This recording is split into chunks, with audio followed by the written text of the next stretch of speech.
अस्सलाम वालेकुम हाशिम, क्या हाल है? ठीक ठाक। आप लड़की कैसे कैसे है हैं? यार? जबरदस्त। आजकल छुट्टियां हैं बच्चों की, हाँ। कहाँ लेके जा रहे हैं बच्चों को आजकल वेकेशंस पे? मैं सोच रहा हूँ। स्विट्जरलैंड, नहीं। डेनमार्क, नहीं। यूके शाह साहब के पास तो नहीं लेके जा रहा है कहीं? बिल्कुल भी नहीं। तो फिर किधर लेके जा रहा है? New city paradise.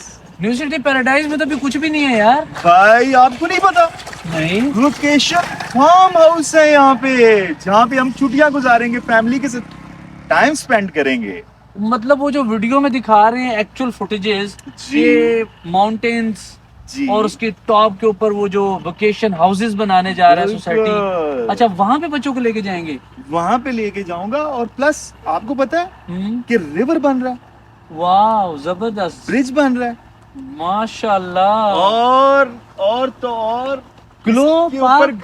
Glow park. वाह, इसका मतलब है बच्चों को आप कहीं और लेके ना जाएं, बल्कि vocations houses new city paradise में हाईलैंड के नाम से आ रहे हैं।